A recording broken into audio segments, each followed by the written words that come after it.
மக்களை ஒற்றுமையாக வாழ வைக்கிறதில்லை, ஜாதியின் அடிப்படையில் மோதல் உருவாக்குறது, மதத்தின் அடிப்படையில் மோதல்களை உருவாக்குறது, பல்வேறு விஷயத்துல மோதல்களை உருவாக்கி ஒரு வெறுப்புணர்வை உருவாக்கக்கூடிய இன்னைக்கு பிஜேபி பாசிஸ்ட் கட்சியை தோற்கடிக்க வேண்டும் என்று நம்ம முடிவெடுத்திருக்கோம்.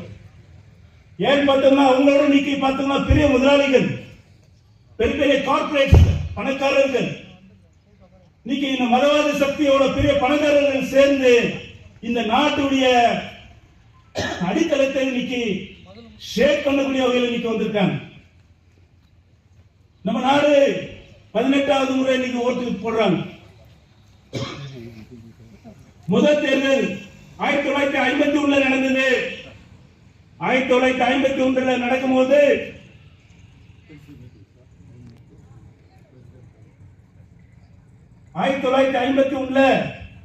நம்ம நாடு சுதந்திரம் பெற்ற உடனே இன்னைக்கு தேர்தல் நடந்தது. 18 முறை நடந்திருக்கு. அந்த என்ன இந்தியன் கான்ஸ்டிடியூஷன் இன்னைக்கு அன்னைக்கு இருந்ததோ அந்த கான்ஸ்டிடியூஷன் இன்னைக்கு 75 வருஷமா நடந்துட்டு வருது. ஆனா இன்னைக்கு பார்த்தோம்னா பிஜேபி இந்த 10 வருஷத்துல டாக்டர் பாபா சாஹேப் அம்பேத்கர் எழுதியிருக்கக்கூடிய அந்த சட்டத்தை என்ன பண்ணியிருக்காருன்னு பார்த்தா நாசம் பண்ணக்கூடிய நிலைமையை ஏற்படுத்தி பண்ணியிருக்காங்க. ஜனநாயக உரிமையே கிடையாது. நீங்க எந்த விஷயத்தை கேட்க முடியாது. பார்லிமெண்ட்ல எந்த விஷயத்தை பேசுறது இல்ல. இந்த 10 வருஷத்துல பார்த்தோம்னா ஒரு கணக்கு என்ன சொல்லுதுன்னு பார்த்தோம்னா 35% 35% தான் பார்லிமெண்ட்ல விஷயங்கள்ல பேசக்கூடிய ஒரு நிலைமை இருக்கு. மக்களுடைய பிரச்சனையை பேசுறது இல்ல, தொழிலாளியுடைய பிரச்சனைகளை பேசுறது இல்ல, விவசாயிகளுடைய பிரச்சனைகளை பேசுறது இல்ல.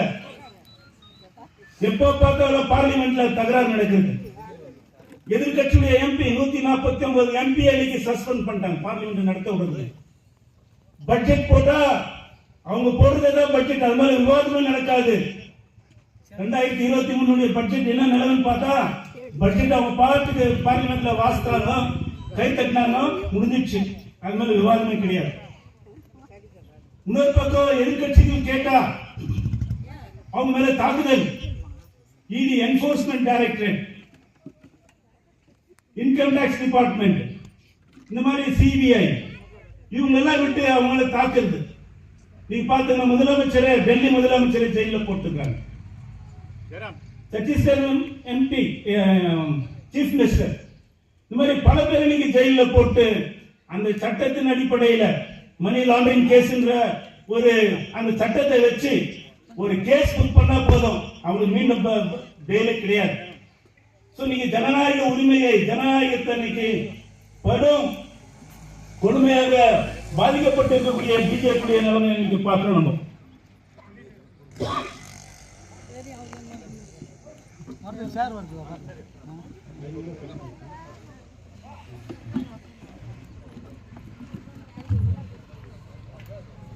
இந்த மாதிரி சூழ்நிலையில இந்த தேர்தல் வரும்போது வேலை இல்லாத பிரச்சனை அதிகமா வந்திருக்கு, விலைவாசி உயர்வு பிரச்சனை அதிகமா வந்திருக்கு.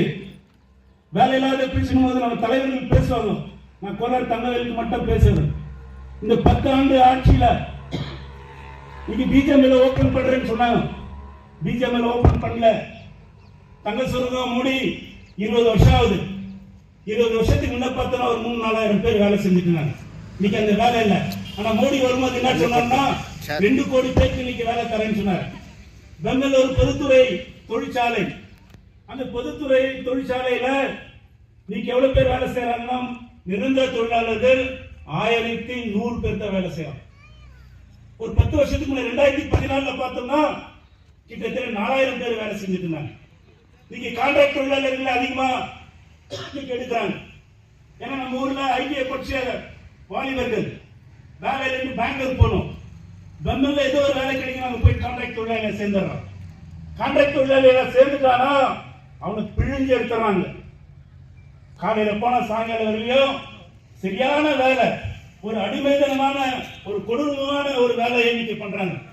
மோடி நீ சொன்னிய 2 கோடி பேருக்கு வேலைன்னு, இன்னைக்கு கேஜிஎஃப்ல எவ்வளவு பேருக்கு வேலை கொடுத்துருக்கோம். பிஜேபி வேட்பாளர் ஓட்டு கேட்கும்போது சொல்லும் கேஜிஎஃப்ல 10 வருஷத்துக்கு முன்ன 2000 பேர் தான் வேலை இருந்தது. நீக்கு 20,000 பேர் கொடுத்துக்கிறோம், 30,000 பேர் கொடுத்துக்கிறோம் சொல்லணும். ஒரு ஆளுக்கு நீ வேலை கொடுத்துருக்கியா? கிடையாது. அதே மாதிரி அவங்களுடைய கூலி பார்த்தோம்னா ரொம்ப குறைஞ்ச கூலி. அது மட்டும் இல்லை, நீங்க வளர்ச்சின்னு சொல்றாங்க. அவங்க எல்லாம் வளர்ச்சி பண்ணிட்டு இருக்காங்க. நம்ம கேஜிஎஃப் எடுத்துக்கிறோம். நம்ம இந்தியா பத்தி பேசுறது அப்புறமே இருக்கட்டும். கேஜிஎஃப்ல என்ன வளர்ச்சியா இருக்கு? மாரிக்குப்பம் ரயில்வே லைன் 30 வருஷமா கேட்டுக்கிறோம். 30-35 வருஷம் ஆயிடுச்சு. இன்னும் கூட செஞ்சாத்து முடிக்கல. Marikuppam Bangarapet double line. ஏன்னா இங்க ஏகப்பட்ட தொழிலாளர்கள் இன்னைக்கு பெங்களூர் போறாங்க வேலைக்கு. அவங்களுக்கு போற வர ஒரு வசதி கொடுக்கணும். அந்த டபுள் லைன் பண்ணல. இன்னைக்கு பெங்களூர்ல சப்பர்பன் ரயில்வே எடுத்து வந்திருக்கான். மோடி என்ன சொன்னாரு? 40 வருஷமா ஆகல, நாங்க 40 மாசத்துல பண்றதுக்கு வந்தாரு. அதுக்கு சுமார் ஒரு 15,000 கோடி ரூபாய் ஒதுக்குனாரு. அது கேஜிஎஃப் சேர்க்க முடியாதா? மாலூர் வரையில எடுத்துட்டு வந்திருக்க. அடுத்தது பங்காருப்பேட் சொல்றாங்க, கேஜிஎஃப் பண்ணி சேர்க்கல, மாரிக்குப்பத்தை சேர்க்கல. இந்த மாதிரி பல்வேறு விஷயம். தண்ணீர் பிரச்சனை கொடுமையா இருக்கு கேஜிஎஃப்ல. பிரிட்டிஷ்கார காலத்துல பேத்தமங்கா தண்ணி கிடைச்சது. இன்னைக்கு எரகோலா ப்ராஜெக்ட்ல நீங்க ஸ்டார்ட் பண்ணதுல அங்கேயும் தண்ணி கொடுக்கல. இன்னைக்கு தண்ணி இல்லாத மிகப்பெரிய அவதிக்குள்ள இருக்க முடியாது. இன்னைக்கு வரவங்க என்ன சொல்ல போறாங்க? நாங்க மைன்ஸ் ஓபன் பண்றோம், தமிழ்ல வேலை கொடுக்க புதிய தொழிற்சாலை உருவாக்குறது. இதுவரையிலே இல்ல. வருது தேர்தல் வரும்போது சொல்லி போவாங்க. ஆனா மார்க்சிஸ்ட் கம்யூனிஸ்ட் கட்சி அப்படி இல்ல. ஒரு நிரந்தரமான போராடக்கூடிய இயக்கம். தொழிற்சங்கத்தின் மூலியமாக, உங்க போராட்டத்தின் மூலியமாக பல்வேறு சலுகைகளை பெற்றுக் கொடுக்கக்கூடிய ஒரு இயக்கம். தொடர்ச்சியாக போராடக்கூடிய ஒரு இயக்கம். நேரம் கம்மியா இருக்குன்றதுனால அதிக பேசுறதுக்கு போவதில்லை. ஆகவே இந்த கூட்டத்துக்கு நீங்க கடைசி வரையில இருந்து நீங்க வெற்றி பெற செய்து தர வேண்டும் என்று மார்க்சிஸ்ட் கம்யூனிஸ்ட் கட்சியின் சார்பாக உங்களை கேட்டுக்கொண்டு, அடுத்தபடியாக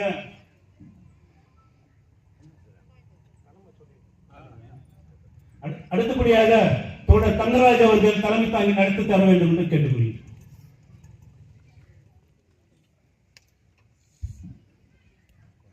அன்பார்ந்த பெரியவர்களே, தாய்மார்களே, தோழர்களே, உங்கள் அனைவருக்கும் என்னுடைய முதற்கண் வணக்கம்.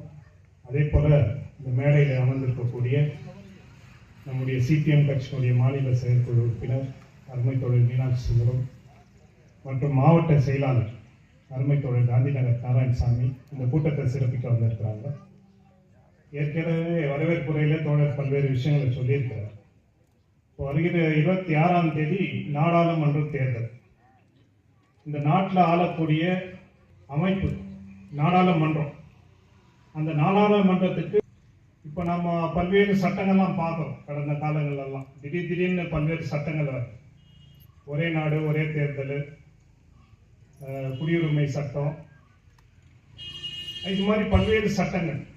அது கூடவே கூட அந்த சட்டம்லாம் எப்படின்னா 12 மணி நேரத்துலேருந்து 16 மணி நேரம் வரைக்கும் வேலையை வாங்கலாம். இல்லை விவசாய சட்டம் இருக்குது, அதை திருத்தங்க பண்ணாங்க. அந்த சட்ட திருத்தம் கூட என்னன்னாக்கா, இந்த அரிசி, பருப்பு, கோதுமை இதெல்லாம் அத்தியாவசிய பொருட்கள், இதெல்லாம் பதுக்கி வைக்கக்கூடாது. இதெல்லாம் வெளி மார்க்கெட்டில் வந்து கோடவுன்லலாம் பதுக்கி வச்சு இல்லை வெளிநாட்டுக்கு ஏற்றுமதி செய்யறதோ இதெல்லாம் கூட ஒரு கட்டுப்பாடு. அதெல்லாம் அத்தியாவசிய பொருட்கள். அந்த சட்டத்தை கூட திருத்திட்டு அதெல்லாம் கூட முதலாளிகளுக்கு ஆதரவு. இப்போ அதானி, அம்பானி எல்லாம் இப்போல்லாம் நிறைய கேள்விப்படுறோம். நாம் இப்போ டிவி பார்க்குறோம், நம்ம பிள்ளைகள் பார்க்குறாங்க, தாய்மார்கள் பார்க்குறாங்க. சீரியலில் கூட அந்த சில விஷயங்கள்லாம் கூட சுற்றி காட்டுறாங்க. நீங்கள் உன்னிப்பாக கவனிச்சிங்கன்னா இந்த எலக்ட்ரல் பாண்டு இதெல்லாம் கூட பார்த்தோம் நாங்கள். இப்போ இது மாதிரியான சட்டங்கள்லாம் ஏற்றது யாரு? அங்கே மத்திய அரசு தான். அங்கேயே கூட என்ன பண்ணா, இந்த உணவு இப்போ கடந்த மாநில அரசு கூட நம்ம பார்த்தாக்கா திடீர்னு ஒரு சட்டத்தை எடுத்துன்னு வருவாங்க. மாட்டுக்கறி அறுக்கிறத வந்து மிகப்பெரிய தடையை எடுத்துனாங்க. கிறிஸ்துமஸ் வந்தாக்கா நமக்கு கறி கிடைக்காது. ரம்ஜான் வந்தாக்கா திடீர்னு தடை பண்ணிருப்போம். பொங்கல் வந்தாலும் காணும் பொங்கல் அதெல்லாம் வந்தா கூட கறி அறுக்கிறத தடை பண்ணிடுவாங்க. கடந்த சிக்பலாபூர் தொகுதியில் நம்மளுடைய வேட்பாளர் நின்று இருக்கிறார். சிபிஎம் கட்சியினுடைய வேட்பாளரை நம்ம நிறுத்தி அங்கே வேலை செய்யணும். அந்த ஊருக்கு போனாக்கா அன்னைக்கு 14ஆம் தேதி ஏப்ரல் 14 வருஷப்பிறப்பு அம்பேத்கர் ஜெயந்தி அன்னைக்கு அங்கே போனாக்கா அந்த மாலூர் ஹோட்டலில் வந்து பீஃப் பிரியாணிலேருந்து சிக்கன் பிரியாணிலேருந்து எல்லாம் இருக்கு. கேஜிஎஃப்ல பார்த்தாக்கா அன்னைக்கு அந்த இது தடை பண்ணிக்கும். அது எப்போ தடை ஆச்சுனாக்கா, சம்பங்கி எம்எல்ஏவா இருக்கும் போது இந்த முனிசிபாலிட்டியில வந்து ஊடுருவி அவர் வந்து அம்பேத்கர் ஜெயந்தி நம்ம வந்து கொண்டாடணும். மாட்டுக்கறியை சாப்பிடணும், கோழிக்கறியை சாப்பிடணும், ஆட்டுக்கறியை சாப்பிடணும், கொண்டாடணும். ஆனா அந்த நாள்ல கூட அன்னைக்கு வந்து தடை கேட்குது. அப்படின்னாக்கா இந்த மாநில அரசு கூட பல்வேறு சட்ட திருத்தங்கள் பண்ணியிருந்தாங்க. அப்ப இந்த சட்டங்கள்லாம் ஏற்றப்படக்கூடிய இடம் இது அந்த பாராளுமன்றமோ இல்லை சட்டசபையோ. அங்க போகக்கூடிய பிரதிநிதிகள் இந்த சட்டங்களை ஏற்றும் போது மக்களுக்கு ஆதரவான சட்டங்கள் இருக்குதா, இல்ல முதலாளிகளுக்கு ஆதரவான சட்டங்கள் இருக்குதா, இல்ல அந்த சட்டங்களை வந்து ஏற்றும் போது நம்மளுடைய பிரதிநிதிகள் அதை பத்தி என்ன பேசுறாங்க, இதை நாம உன்னிப்பா கவனிக்கணும். இன்னைக்கு நாம கோலார் தங்கவயல் எடுத்துக்கினா கூட ஒரு 80ல இருந்து ஆரம்பிச்சிச்சு. இங்க அப்போ இருந்த நம்மளுடைய தலைவர்கள், கம்யூனிஸ்ட் இயக்க தலைவர்கள், சிஐடியு, டிஒஎஃப்ஐ, அது கூட நம்மளுடைய அண்ணன் முதலைமுத்து இருக்கிறார், காங்கிரஸ் பிளாக்.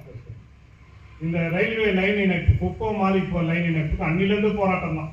இன்னைக்கு வரைக்கும் கூட அந்த லைன் இணைப்பு ஏற்பட்டது. பிஜேஎம்எல் 2021 மூடிட்டாங்க. இது வரைக்கும் அந்த தொழிலாளிகளுக்கு கிடைக்க வேண்டிய 50% நிலுவ பணம் இது வரைக்கும் கிடைக்கும். அப்பத்துல இருந்து இந்த எம்பிங்க இல்ல இப்போ கடந்த முறை அவரு சரியில்லை, நான் எல்லாத்தையும் சரி பண்ணிடுவேன்னு சொல்லிட்டு பிஜேபி எம்பி தான் இந்த தொகுதியில தேர்வு பண்ணி அனுப்பணும்.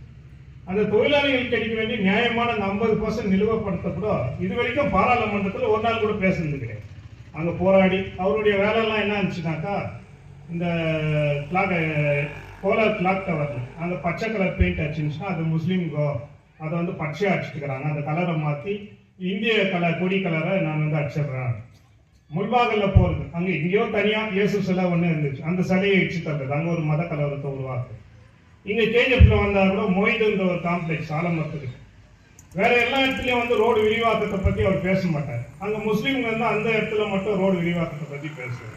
ஆனா பிஜேபி தொழிலாளிகளை பத்தி என்னைக்குமே அவர் பேசுறது கிடையாது பாராளுமன்றம். ஏன்னா அந்த கட்சி அப்படி, அந்த கட்சி இது மாதிரி பொதுத்துறைகளை தனியார் பண்றதோ இல்ல பொதுத்துறைகள் விற்கிறதோ இதை பத்தி எல்லாம் பேசுறதுக்கு இவர் தாக்கப்பட்ட தொகுதியிலிருந்து தேர்வு பண்ண இல்ல இந்த தொகுதியை பிரதிநிதித்துவம் பற்றக்கூடிய எம்பியா இருந்தாலும் கூட அவங்க அலோவ் பண்றது கிடையாது.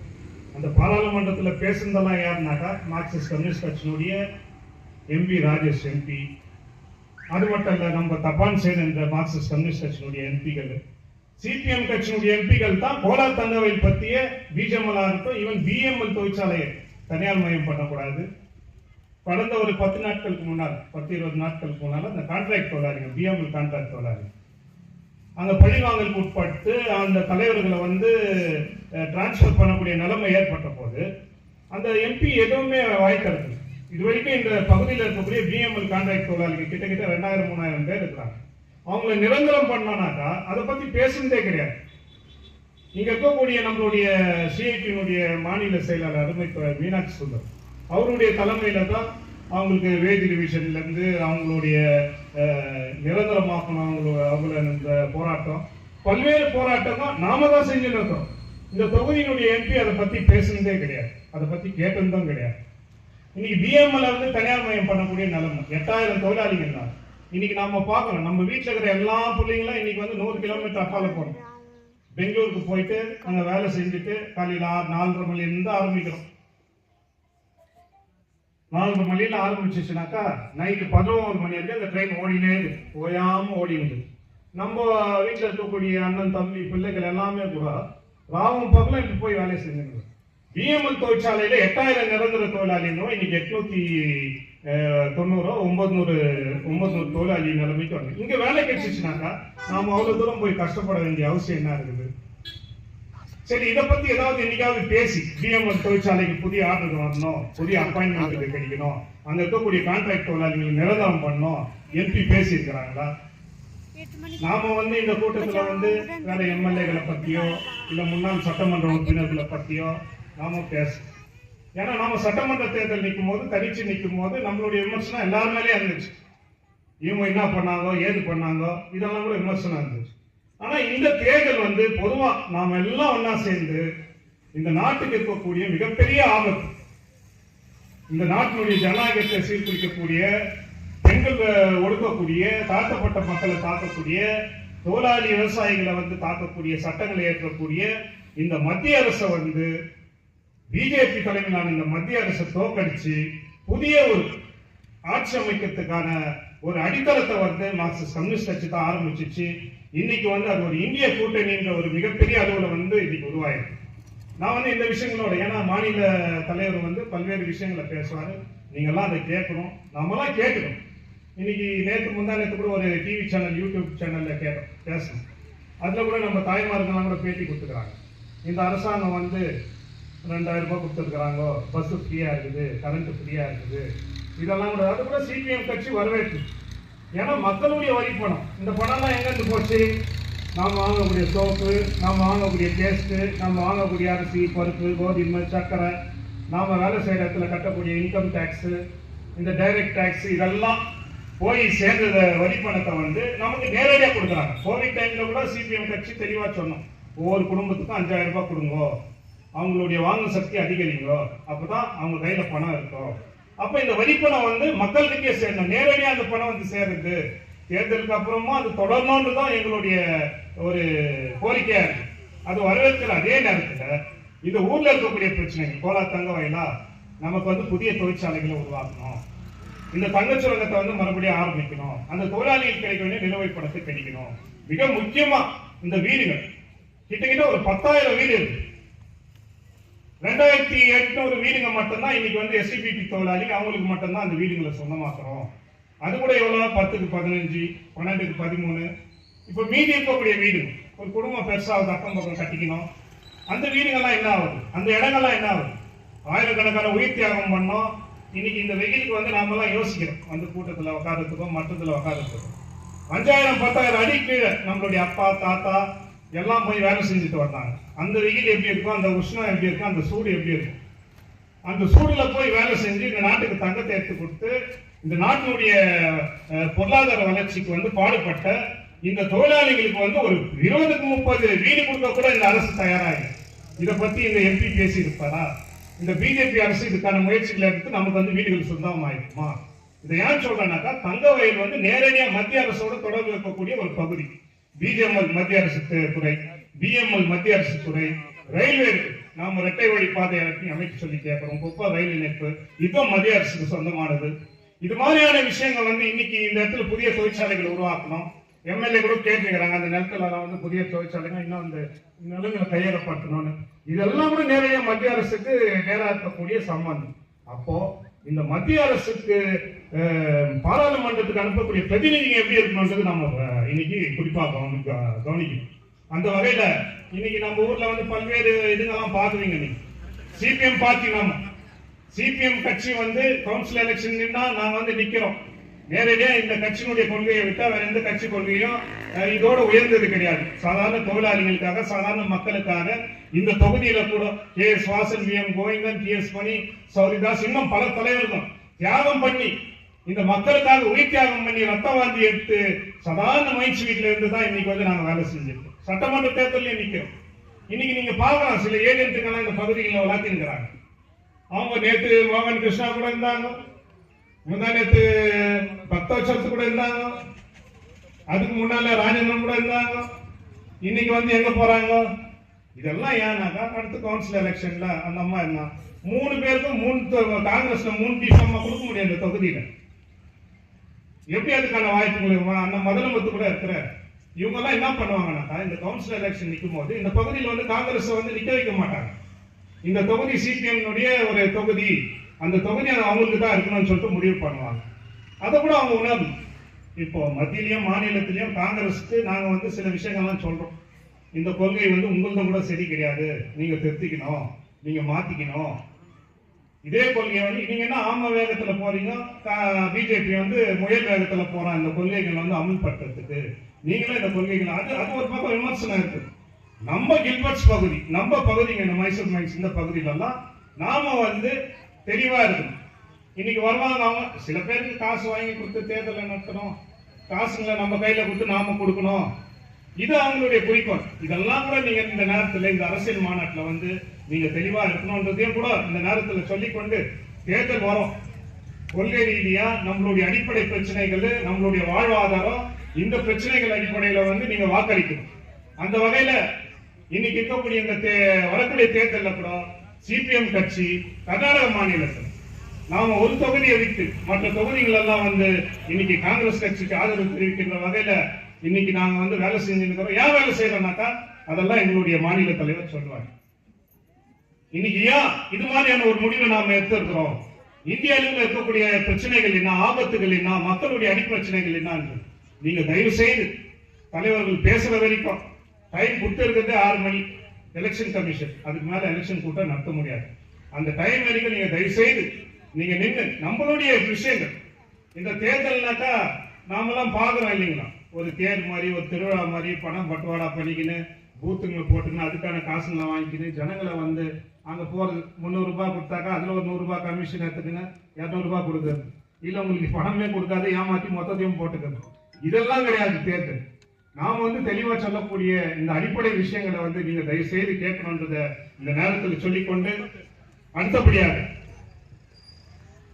மார்க்சிஸ்ட் கம்யூனிஸ்ட் கட்சியினுடைய தேர்தல் அறிக்கை, அந்த தேர்தல் அறிக்கையை இன்னைக்கு நம்மளுடைய மாநில சிபிஎம் கட்சியினுடைய மாநில செயற்குழு உறுப்பினர், நம்மளுடைய மாவட்ட செயலாளர் இவர்கள் முன்னிலையில வந்து இந்த தேர்தல் அறிக்கையை வந்து இன்னைக்கு வெளியிடுறோம். தயவுசெய்து அவர்கள் வெளியிடணும் சொல்லிட்டு கேட்கிறேன்.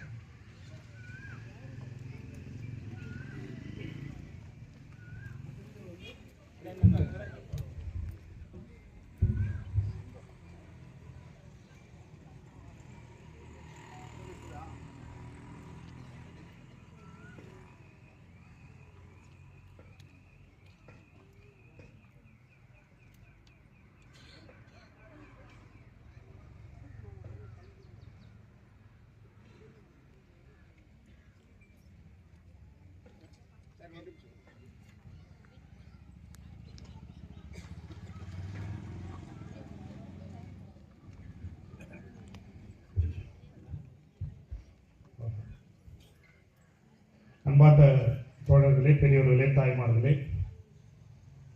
இன்றைய இந்த அரசியல் மாநாடு மற்றும் வருகின்ற லோக்சபா தேர்தலில் நம்மளுடைய நிலைப்பாடு என்ன என்ற விஷயங்கள் மட்டும்தான். இந்த நிகழ்ச்சியில் வந்திருக்கக்கூடிய உங்கள் எல்லோரையும் கூட மறுபடியும் ஒரு முறை வரவேற்று நம்மளுடைய மாநில செயற்குழு உறுப்பினர் சிஐடியினுடைய மாநில பொதுச் செயலாளர் அருமை மீனாட்சி சுந்தரம் அவர்கள் இந்த அரசியல் மாநாடை துவக்கி வைக்குமாறு அவரை கேட்டுள்ளோம்.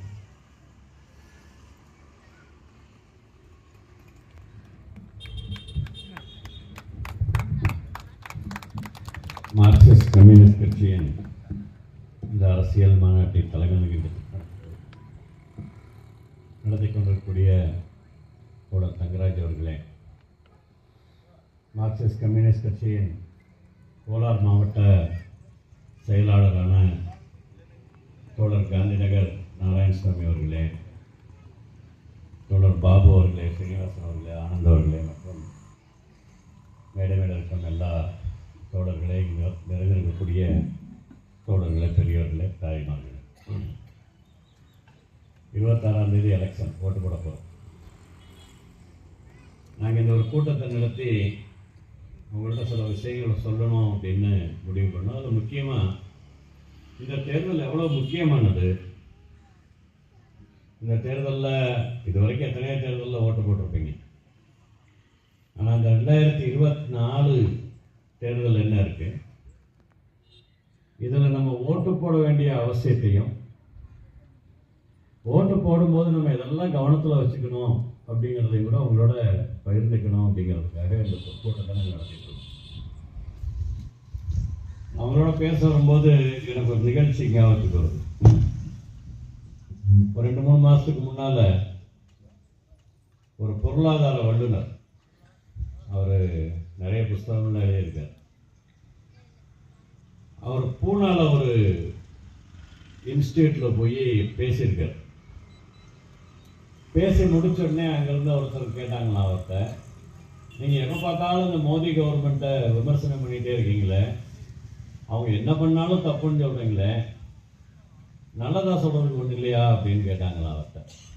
ஏன் எப்போ பார்த்தாலும் கெட்டதையே சொல்லிட்டு இருக்கீங்க அப்படின்னு. அப்போ அவர் கொடுத்த பதில் இருக்குல்ல, நான் அதுலேருந்து என்னோடய பேச்ச ஆரம்பிக்கிறேன்னு நினைக்கிறேன். அப்போ அந்த பொருளாதார வல்லுநர் அவரை பார்த்து சொன்னாராம், பரப்பா நீ வந்து உடம்பு சரியில்லைன்னு டாக்டர்கிட்ட போகிற, நமக்கு என்னன்னு தெரிஞ்சிச்சுன்னா டாக்டர்கிட்ட போவோமா? நம்ம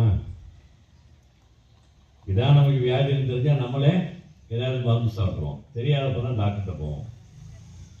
இப்போ நீ டாக்டர்கிட்ட போகிற, டாக்டர் எல்லாம் பரிசோதனை பண்ணிவிட்டு, பரப்பா உனக்கு ஹார்ட்டில் கொஞ்சம் ப்ராப்ளம் இருக்குது, உடனே ட்ரீட்மெண்ட் எடுத்துக்கிட்டோன்னு சொன்னார்னு வச்சுக்கோங்க, என்ன செய்வோம் நம்ம? ஐயோ ஹார்ட்டில் ப்ராப்ளம்னு பயம் வரும், அப்படித்தானே? அதுக்கு பதிலாக ஏய் நீ எல்லாம் டாக்டராயா, பைத்தியக்காரணி. என் கை பாரு, கால் பாரு, உடம்பு பாரு. நான் காலையில் எவ்வளோ தூரம் நடந்து வந்திருக்கேன், நேற்றெல்லாம் எவ்வளோ வேலை செஞ்சுருக்கேன். இத்தனை வருஷத்தில் ஒரு நாள் கூட ஆஸ்பத்திரியில் போய் படுத்ததில்லை. எனக்கு ஹார்ட் சரியில்லைன்னு சொல்றியா நீ? மண்டையை உடைச்சிருவேன்னு பேசணும்னா சரியா இருக்குமா? சரியா இருக்குமா? பேசலாமா அப்படி? அது மாதிரி தான் நீங்கள் கேட்குற கேள்வி இருக்குன்னு அவர் சொன்னார். உங்க முன்னால் வந்துட்டு நாளைக்கு வருவாங்க பாருங்க, எப்படிலாம் வளர்ச்சி ஆகிட்டு இருக்கு. பெங்களூரில் வந்து பாருங்க, அப்பார்ட்மெண்ட்டாக இருக்கு. மெட்ரோ ரயில் வந்துருச்சு, ஏசி பஸ் இருக்கு. கேஜிஎஃப் விஷயத்துக்கு வந்தாக்கும் பக்கத்திலேயே Madras Bangalore highway, express highway வரப்போகுது, பெரிய ரோடு. எங்க பார்த்தாலும் வளர்ச்சி, பயங்கரமா வளர்ந்துட்டு இருக்கு நாடுன்னு சொல்லிட்டு இருக்காங்க. வெளியில அந்த வளர்ச்சி தெரியுது, பெரிய கட்டடம் தெரியுது, அழகான ரோடு தெரியுது, கையில மொபைல் போன் வந்துருச்சு, 5G வந்துருச்சு. ஓப்பன் பண்ணா ஃபேஸ்புக் பார்க்கலாம், டிக்டாக் பார்க்கலாம், காமெடி பார்க்கலாம், எப்போ பார்த்தாலும் அதை பார்த்துக்கிட்டே இருக்கலாம். இவ்வளோ உங்க கையில் வந்துருச்சு. மொபைல் இல்லாதவங்களே கிடையாது. இது பெரிய வளர்ச்சின்னு சொல்லிட்டு இருக்கும்போது எப்படி கை கால் உடம்பெல்லாம் ரொம்ப நல்லா ஹெல்த்தியா ஆரோக்கியமா தெரியுது. ஆனா உள்ள இருதயம் கெட்டு போயிட்டு இருக்கு. அது வெளியில தெரிய மாட்டேங்குது. இந்த அரசாங்கத்தோட கொள்கைகள் இந்த மாதிரி நிறைய பொருளாதார சிக்கல்களுக்கு காரணமா இருக்கு அப்படின்னு அவர் பேசினார். நான் ஏன் சொல்றேன்னா கவனம் கொடுத்து கேளுங்க. அந்த பொருளாதார அறிஞர் யாருன்னா நிர்மலா சீதாராமன்.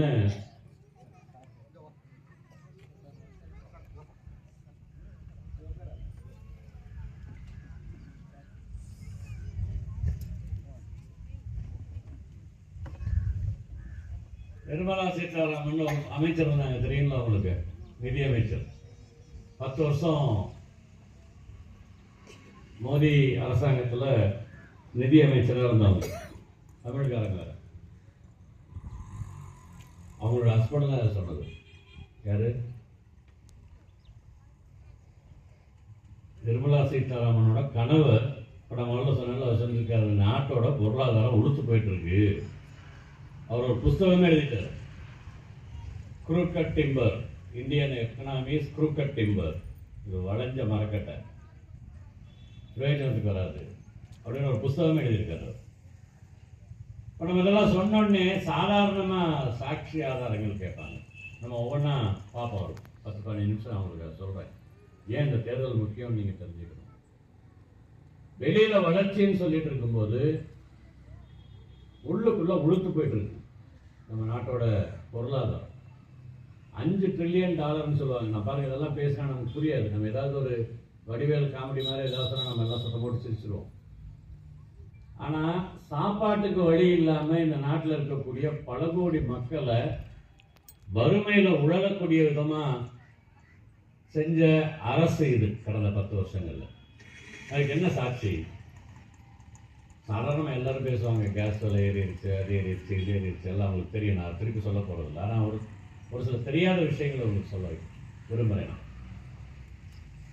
நிரந்தரமா என்ன நடந்துட்டு இருக்குன்னா, நமக்கு சம்பளம் எவ்வளவு ஏறுதோ அதை விட பல மடங்கு விலை ஏறுது. அப்படின்னா என்ன அர்த்தம்? சம்பளம் குறையுதுன்னு அர்த்தம். ரூபாயில சம்பளம் ஜாஸ்தி ஆகுது. ஆனா அந்த சம்பளத்தை செலவழிக்கும் போது நமக்கு என்ன கிடைக்கணுமோ அது கிடைக்க மாட்டேங்குது. அது குறைஞ்சிக்கிட்டே வருது. ஒரு காலத்துல 1000 ரூபாய் எடுத்துட்டு போனா ஒரு 50 கிலோ அரிசி மட்டும் எடுத்துக்கிட்டு வந்துடலாம். கிட்ட ஞாபகம் கிலோ இருக்கும். இப்போ 1000 ரூபாய் எடுத்துட்டு போனா எவ்வளோ அரிசி வரும்? எவ்வளோ அரிசி வரும்? எவ்வளோ வரும்? அரிசி வாங்க மாட்டீங்களா? 14 கேஜி 15 கேஜி வந்தா பெரிய விஷயம். 50 கேஜில இருந்து 15 கேஜி வருது. எடுத்துட்டு போன ரூபா, நம்ம கொண்டு போன ரூபா 1000 ரூபாய் தான். 1000 ரூபாய் எடுத்துட்டு போகும்போது 50 கிலோ அரிசி வந்ததுக்கு பதிலா இப்போ 1000 ரூபாய் எடுத்துட்டு போனோம்னா 15 கிலோ 13 கிலோ 14 கிலோ அரிசி தான் வருதுன்னா என்ன அர்த்தம்? 1000 ரூபாயோட மதிப்பு குறைஞ்சிருச்சுன்னு அர்த்தம். அப்ப 1000 ரூபாய் இருந்த சம்பளம் 5000 ரூபாய் ஆனாலும் கூட அந்த 50 கேஜி அரிசி வாங்கிட்டு வர முடியுமா? ஸ்கூல் ஃபீஸ் கட்ட முடியுமா? ஹாஸ்பிட்டல் ஃபீஸ் கட்ட முடியுமா? கரண்ட் பில் கட்ட முடியுமா? நம்மளுடைய அன்றாட வாழ்க்கைக்கு தேவையான அத்தியாவசியங்களை பெறுவதற்கு நம்மளோட சம்பளத்தினால முடியுமா? இதை நம்ம கம்பீரமா கவனிக்கணும். என்ன சாதனை பண்ணீங்க? இந்த நாட்டில் இருக்கக்கூடிய மக்களுக்காக என்ன பண்ணீங்க? என்ன சாதனை பண்ணீங்கன்னு கேட்டா பெரிய சாதனை கோயில் கட்டணும். கோயில் கட்டணும்னே ராம ஜென்ம பூமி அங்க வந்து ராமர் கோயில் கட்டணும். ராமர் பிறந்த நாள் அன்னைக்கு ராமர் தலையில சூரிய வெளிச்சம் விழுகும். சாதனை. இதை கன்னியாகுமரிக்கு போகும்போது நீங்க பார்த்துருப்பீங்கல்ல, காந்தி ஜெயந்தி அன்னைக்கு காந்தியோட நினைவிடத்துல சூரிய ஒளி விழுகும். கரெக்டா அது எப்பயோ பண்ணி வச்சுட்டாங்க. இன்னும் அதுக்கு முன்னாலே எத்தனையோ கோயில்கள்லாம் ஆயிரக்கணக்கான வருஷத்துக்கு முன்னாலே பண்ணிட்டாங்க. அதுவும் பெரிய புதிய விஞ்ஞானம் கிடையாது. இந்த 10 வருட காலத்தில் நம்ம என்ன சாதிச்சோம்? இதை கேள்வி கேட்டீங்கன்னா பதில் சொல்ல மாட்டாங்க. இப்படிதான் வெளியில சொல்லுவாங்க, உங்களுக்கு மொபைல் போன் வந்துருச்சு, முதல்ல நீங்க எல்லாம் எவ்வளவு பணம் போட்டுட்டு இருந்தீங்க, லேண்ட்லைன் இருந்துச்சுனாக்கும் பிஎஸ்என்எல் இது இருந்துச்சுல்ல லேண்ட்லைன் போன், அந்த காலத்தில் டயல் பண்றது இருந்தா மாசத்துக்கு எவ்வளவு பில் வந்துச்சு. இப்ப பாருங்க 150 ரூபா கொடுத்தா ஒரு மாசம் பூரா பேசலாம். நீங்க அது சாப்பிட முடியுமா? என்ன வளர்ச்சி பண்ணீங்கன்னு கேட்டா பதில் சொல்ல மாட்டாங்க. ஆனா வளர்ச்சி என்ன ஆயிருக்கு அதை நம்ம கவனிக்கணும். அது எப்படி ஆச்சு அதையும் கவனிக்கணும். நான் எப்பயுமே திருப்பி திருப்பி சொல்லிட்டு இருப்பாங்க, பயங்கர அபாயகரமான கட்டத்துல நம்மளோட நாடு போயிட்டு இருக்கு. இந்திய நாட்டோட பெருந்தொகை மக்கள் வறுமையில உழந்துட்டு இருக்கும்போது, வேலை இல்லாம இருக்கும்போது, ஒரு சில பணக்காரனோட சொத்து மட்டும் பயங்கரமா வளர்ந்துட்டு இருக்கு. எப்படி அது யோசிச்சு பாருங்க, எப்படி முடியும்?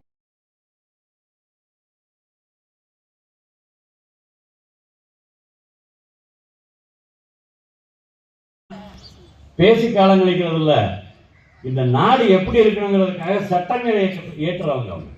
சட்டங்கள் ஏற்றக்கூடிய இடம் பார்லிமெண்ட். யார் எவ்வளவு வரி கட்டணும், உங்களுக்கு சொத்துரிமை இருக்கா இல்லையா, உங்களுடைய எதிர்காலத்துக்கு என்ன பண்ணணும், உங்க பசங்களுக்கு வேலை கிடைக்கிறதுக்கு என்ன பண்ணணும். ஓட்டு போடாதீங்க.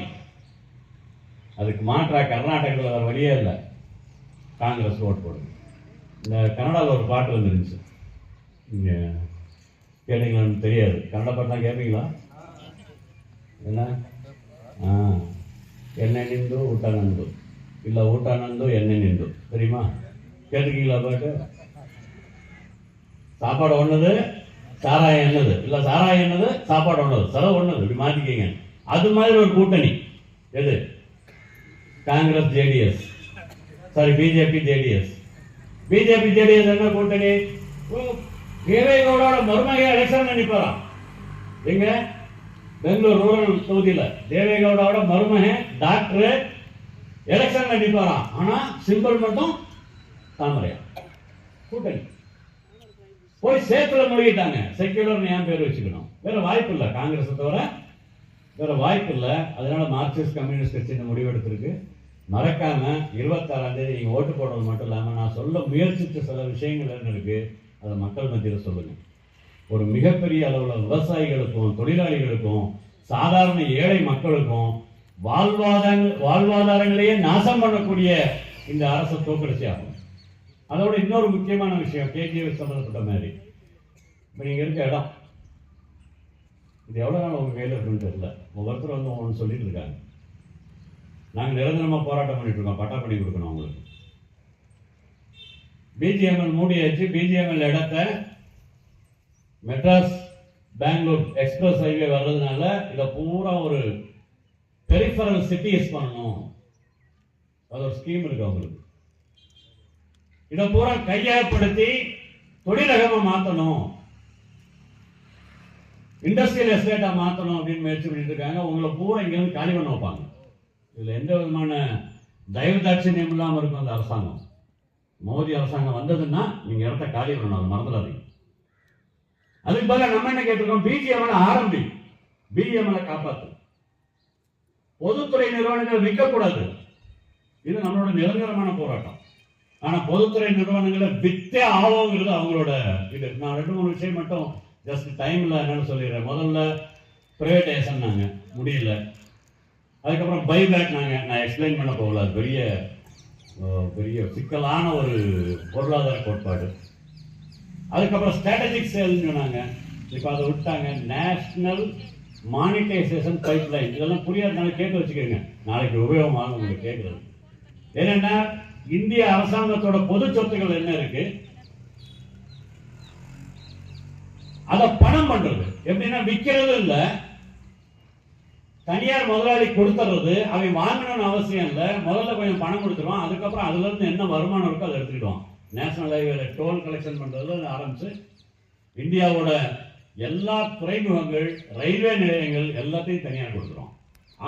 பிளாக் காங்கிரஸ் பிரசிடென்ட் முதலமுத்து, கேபிசிசியினுடைய ஜெனரல் செக்ரட்டரி அருமை நண்பர் கார்த்திக், ஜிஎஸ் கார்த்திக், நகரமன்ற உறுப்பினரும் காங்கிரஸ் கட்சியினுடைய மாவட்ட உதவி தலைவர் அருமை அண்ணன் ஜெயபாலம் வந்திருக்கிறாரு.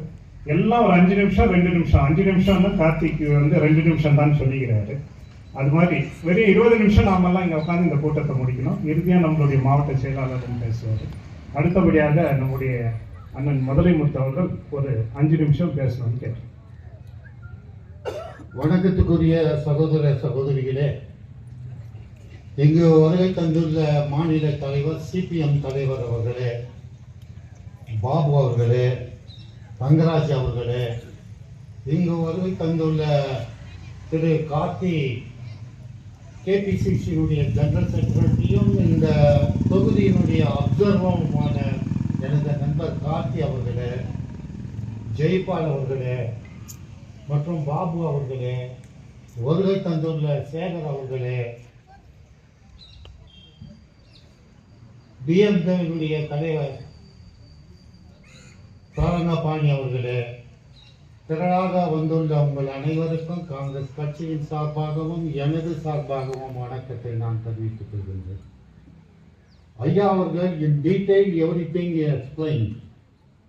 I do not want to go much about it, but what is happening என்றதை மட்டும் நான் உங்களுக்கு சொல்ல நான் விரும்புகிறேன். மோடி சொன்ன ஒரு வார்த்தையையும் எதையும் அவர் கைப்பற்ற, எதையும் அவர் பின்பற்றவில்லை, செய்யவில்லை. 2 கோடி இளைஞர்களுக்கு வேலை கொடுப்பதாக சொன்னார். எங்க கொடுத்தாரு? 2 லட்சம் ரூபாய் உன்னுடைய பேங்க் அக்கௌண்ட்டுக்கு கொடுக்குறான்னு சொன்னாரு. எங்க கொடுத்தாரு? சுவிஸ் பேங்க்ல மற்ற வெளிநாட்டில் இருக்கிற பணத்தை எல்லாம் எடுத்துட்டு வந்து 15 லட்சம் உங்களுக்கு கொடுப்பதாக சொன்ன மோடி எங்க இருக்கிறாரு? இப்போ இன்று வந்து நேருஜி அவர்கள் ஏற்படுத்திய அனைத்து பப்ளிக் செக்டரையும் அம்பானி, அதானிக்கு அவர் விற்று கொண்டு வருகிறார் என்பதை நீங்கள் தெரிஞ்சுக்கணும். அடுத்தபடியா வரப்போற இந்த 26th எலெக்ஷன் ரொம்பவும் முக்கியமானது. ஜாதி வெறியும் மத வெறியும் கொண்ட மோடியும் பிஜேபியும் நீயும் நானும் அழிக்க வேண்டும். நீங்கள் மட்டுமில்ல, மற்ற மக்களுக்கும் சொல்லுங்கள். ஜாதி வெறி கொண்டும் மதவெறி கொண்டும் ஆளும் இந்த பிஜேபி இன்னும் ஒரு முறை வரக்கூடாது. வர வேண்டுமா? இந்த மோடி இன்னும் ஒரு முறை வர வேண்டுமா? கூடாது. இந்த தயவு கூர்ந்து மற்றவர்களுக்கு சொல்லுங்கள். அடுத்தாற் போன்று தலைவர் அவர்கள் எல்லாவற்றையும் எக்ஸ்பிளைன் பண்ணி விட்டுட்டாரு. உங்கள் அனைவருக்கும் தெரியும், ரூபாஜி அவர்கள் வந்த பின்னால நல்ல சில டெவலப்மெண்ட்டை நீங்க பார்ப்பீங்க. அதாவது 125 வருஷத்துக்கு முன்ன ஏற்படுத்திய அந்த ஹாஸ்பிட்டல்ல எமர்ஜென்சி செக்ஷன் இல்ல. இப்போ எமர்ஜென்சி செக்ஷன் ஓபன் ஆயிருக்கு. ஹார்ட் அட்டாக் ஆகி பெங்களூருக்கும் கோலாருக்கும் குப்பத்துக்கும் போறதுக்குள்ள பேஷண்ட் டைஸ். அதனால அட்லீஸ்ட் 1 or 2 டேஸ்க்கு வாழணுன்றதுக்காக எமர்ஜென்சி செக்ஷனை வந்து ஓபன் பண்ணியிருக்கிறாங்க. தாலுகா ஆபீஸை ஓபன் பண்ணியிருக்கிறாங்க. அடுத்தபடியா ஆர்டிஓ ஆபீஸை ஓபன் பண்ணியிருக்கிறாங்க. சிபிஎம் மற்ற ரோடு பெம்பல் நகர்ல இருந்து சிராஜ்மல் சர்க்கிள் இருந்து மைசூர் மைன்ஸ் வரைக்கும் மற்ற இம்ப்ரூவ்மெண்ட் எல்லாம் அவங்க செய்திருக்கிறாங்கன்ற அனைத்தும் உங்களுக்கு நன்கு தெரியும். சில விடுபட்டு இருக்கிற காரியங்களை வந்து மறுபடியும் நம்ம செய்யணும். காரணம் என்னன்னாக்கா, மைனிங் மூடி 2001 இது மைனிங் க்ளோஸ் ஆச்சு. இன்னைக்கு வரைக்கும் ஏதோ ஒரு மாற்று தொழிற்சாலை இல்லை. மேடம் அவர்கள் இதுல அசம்பிளியில பேசி பெம்மலுக்கு கொடுத்த 2000 ஏக்கர் லேண்ட்ல 973 ஏக்கர்ஸை வந்து பெம்மல் யூஸ் பண்ணல. அந்த 973 ஏக்கர்ஸை வந்து இந்த இண்டஸ்ட்ரீஸ் ஓபன் பண்றதுக்காக அவர்கள் பேசணும். அதனால இதை முதல்ல நீங்க தெரிஞ்சுக்கீங்க. அதனால காங்கிரஸ் எம்பி கௌதம் அவர்கள் நிற்கிறாரு. அவரு நல்ல ஒரு படித்த ஒரு கிராஜுவேட், என்ஜினியர் கிராஜுவேட். அதனால காங்கிரஸ் கட்சிக்கு நீங்க போட்டீங்கன்னா தான் நமது வீடுகள் இப்போ எஸ்டிபிபி எம்ப்ளாய்ஸ் கொடுத்தது மட்டும் இல்லாமல் எக்ஸ் எம்ப்ளாய்ஸ்க்கும் அவங்க சில்ட்ரன்ஸுக்கும் கொடுத்திருக்கிற வீடுகளும் சொந்தமாக்கப்படணும்னாக்கா இது சென்ட்ரல் கவர்மெண்ட்ல பார்லிமெண்ட்ல பேசித்தான் இது முடிவெடுக்கணும்.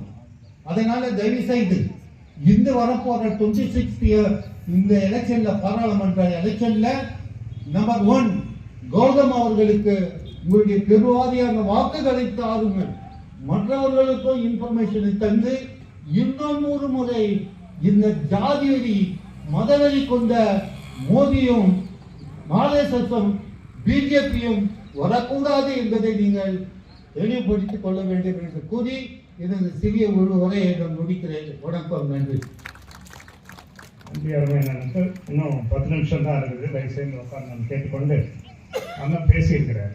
பேசும்போது இப்போ நம்ம இந்த தொகுதியில் வந்து கவுன்சிலரா நீங்கள்லாம் தொடர்ச்சியா சிபிஎம் கட்சியினுடைய கவுன்சிலரை தான் தேர்வு பண்றது. இந்த தொகுதியில நாம செஞ்சிருக்கக்கூடிய வேலை 10 லைன் இருக்குது. 10 லைன்ல எந்தவித தண்ணி பிரச்சனையும் கிடையாது. தொடர்ச்சியா நாம வந்து இப்போ 213 சாமியில் தொந்தரிச்சு அந்த பிரச்சனையை தீர்த்துட்டோம். சவுத் கில்பர்ட்ஸா அந்த தண்ணி பிரச்சனை. உங்களுக்கு தண்ணி பிரச்சனை எதுவுமே கிடையாது. இன்னைக்கு இந்த வார்டு முழுக்க லைட்டுகளை வந்து சந்து சந்தா போட்டு இன்னும் கூட வேணும்னா கூட நீங்க எங்க இருக்கா இருக்குதுன்னு சொன்னா அந்த வேலையை கூட நாம செய்யறோம்.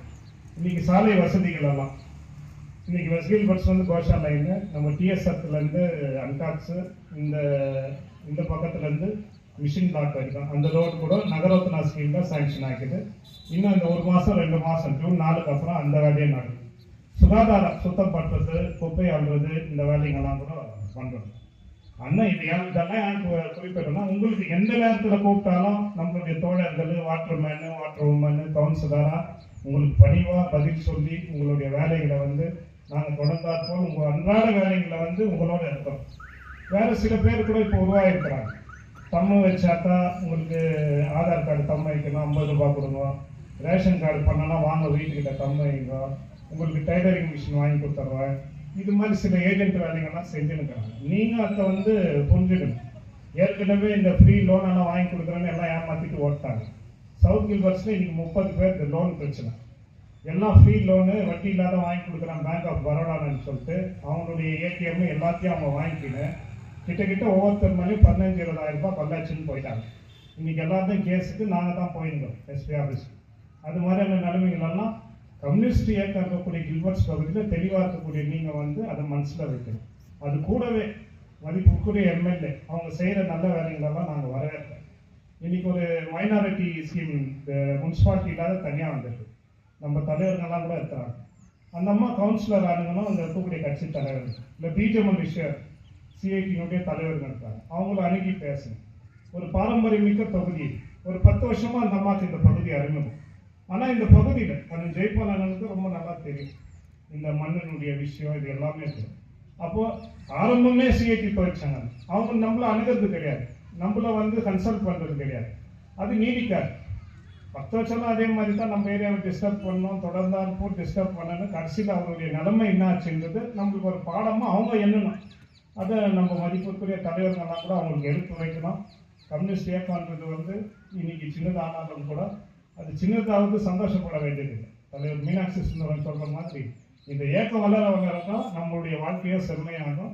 அது கூட எங்களுடைய உறுதியான இன்னைக்கு 26 வரக்கூடிய உறுதியான நிலைப்பாடு காங்கிரஸ்க்கு வந்து ஆதரிக்கணும்ன்றது கேபிசிசியினுடைய ஜெனரல் செக்ரட்டரி அருமை சகோதரர். ஆரம்ப கால 90களில் எஸ்எஃப்ஐ இயக்கம் கட்டும் போது நம்மளுக்கு ரொம்ப உறுதுணையாக இருந்த தலைவர். அதுக்கப்புறம் என்எஸ்யூவில் மிகப்பெரிய தலைவராக உயர்ந்தார். அவர் ஒரு 2 நிமிஷம் பேசுவார். நமக்கு இருக்கக்கூடிய டைம் 15 நிமிஷம் தான். நம்ம அதுக்குள்ளேயே முடிச்சுக்கலாம். அதுக்கு முன்னாடி நம்மளுடைய நகரமன்ற உறுப்பினரும் அருமை அண்ணன் ஜெய்பால் அவர்கள் பேசுவார். அந்த தாய்மார்களே, இந்த கம்யூனிஸ்ட் கூட்டத்தை ஏற்பாடு செய்த தலைமை பொறுப்பு ஆற்றிக் கொண்டிருக்கும் என்னுடைய நண்பர் கவுன்சிலரும் நகராஜ் அவர்களே, கோலார் மாவட்ட செக்ரட்டரி நாராயணசாமி அவர்களே, அதே போல் பெங்களூரு சிஎஸ்டி செக்ரட்டரி அருமையாக பேசி உங்களுக்கு விளக்கத்தை நான் எதுவும் பேச முடியவில்லை. இருந்தாலும் அவர் அருமையாக பேசிட்டார். சட்டத்துக்கு என்னென்ன சட்டம் ஓட்டை இருக்குது அந்த ஓட்டையெல்லாம் அருமையாக சொன்னார். அந்த மனசில் வச்சுக்கின்னு நீங்கள் அதை அவர் சொன்ன வார்த்தை எங்களுக்கு கூட ரொம்ப குஷி ஆயிடுச்சு. இந்த மீட்டிங்கை பார்க்க சொல்ல எங்களுக்கு ரொம்ப சந்தோஷமான மீட்டிங்கு. அண்ணன் சீனியர்ஸ் கமலேஷ் அவர்களே, அதே போல் பாபு சர்வேத் அவர்களே, ஆனந்த் அண்ணன் அவர்களே, தோழமை கட்சியுடைய சாதிக்கிங் பாணி அவர்களே, கேபிசிசி என்னுடைய நண்பர் தம்பி கார்த்தி சக்கரவர்த்தி அவர்களே, பிளாக் காங்கிரஸ் தலைவர் மொன்னமுத்து அவர்களே, அனைவருக்கும் மாலை நேரத்தில் வணக்கத்தை கூறி, தங்கராஜ் சொன்ன போல் சீரியல் பார்க்குற போல் 5 நிமிஷம் ஜாஸ்தியாக கூட எடுத்துக்கலாம். ஏன்னா இவங்க கோட் எலெக்ஷன் கோடு வந்து காத்துக்கிறாங்க. இருந்தாலும் பரவாயில்ல. ஏன்னா மோடியுடைய கவர்மெண்ட் பற்றி அருமையாக சொல்லி அமர்ந்த சகோதரருக்கு நான் காங்கிரஸ் சார்பில் மனமார்ந்த நன்றியை தெரிவிக்கிறேன்.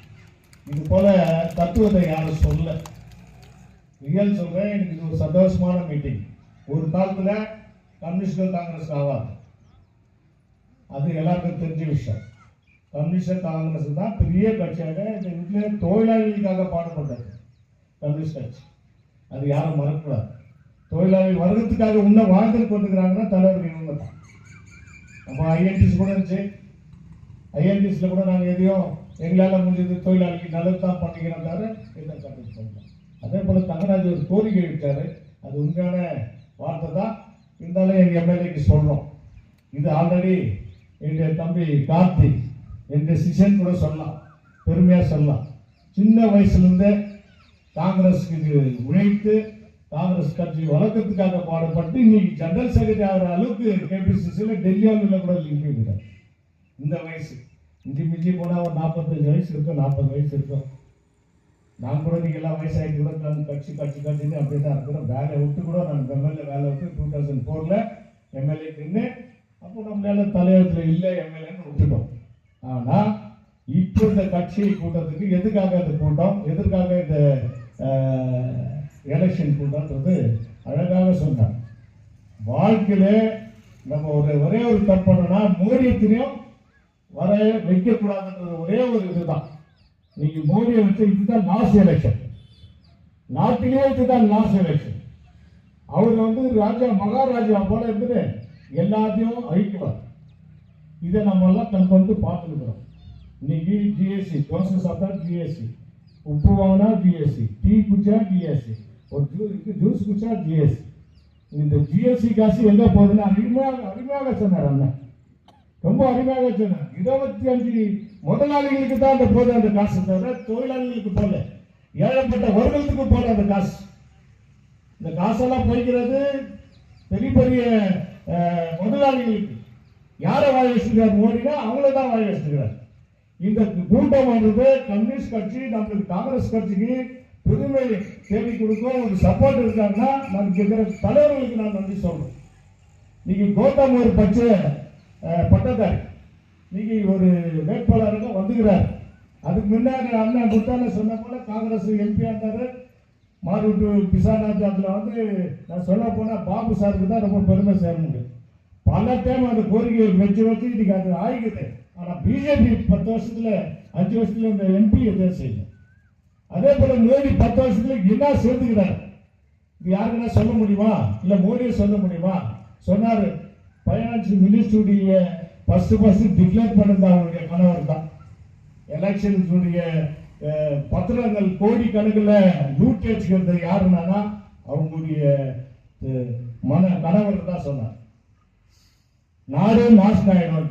இப்ப கூட சொல்ற நாடு நாசம் ஆயிடும். 15 லட்சம் ரூபாய் நம்ம இதுல போட்டுக்கிறோம்னு சொல்லிக்கிறாரு. 15 லட்சம் ரூபாய் கூட 5 வருஷம் ஆச்சு, 10 வருஷம் ஆச்சு போடல.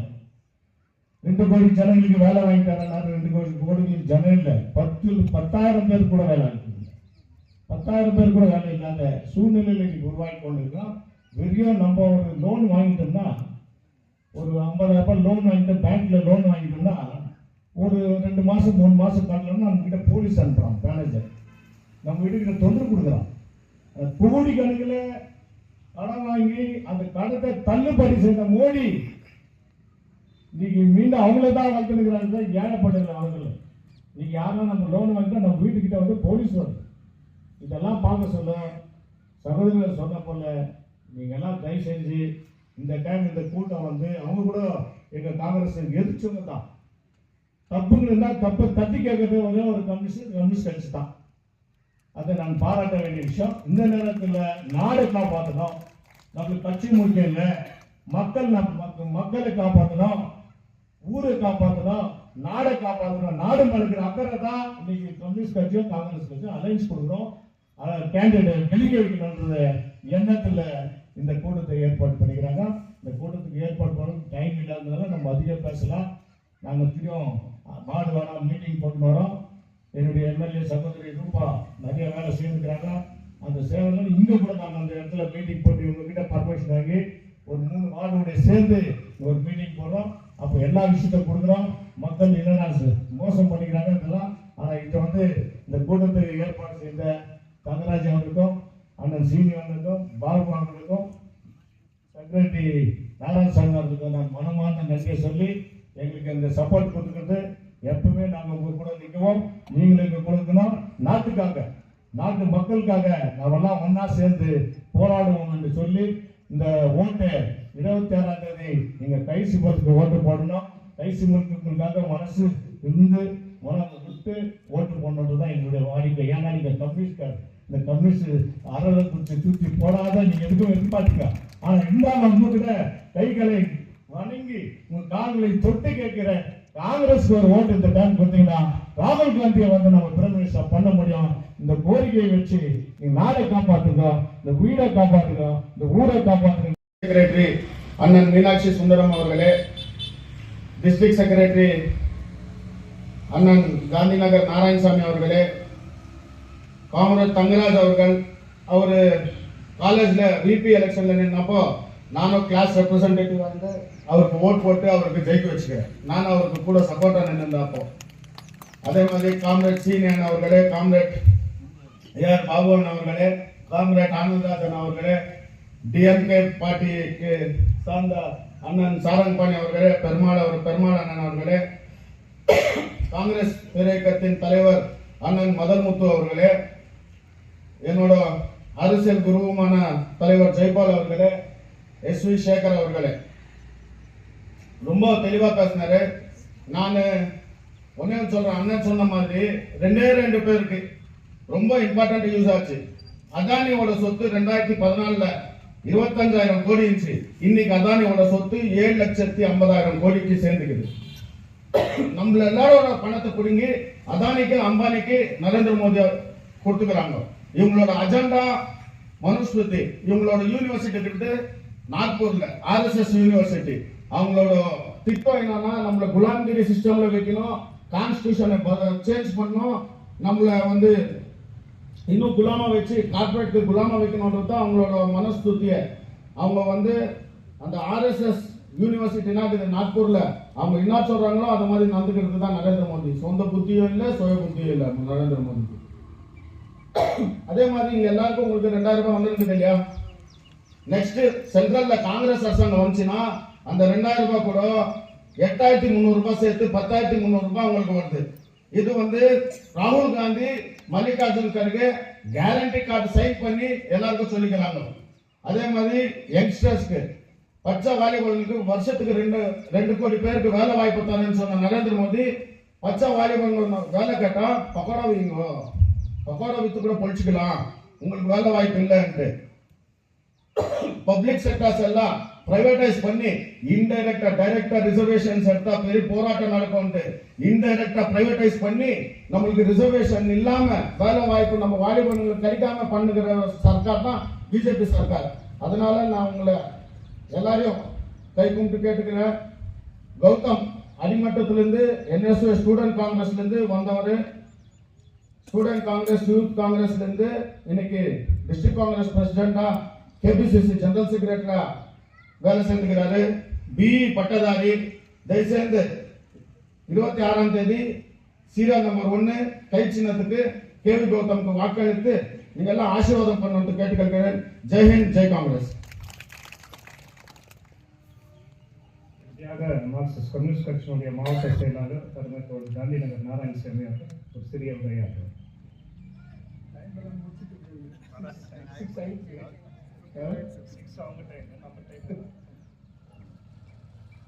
ವಿವಿಧ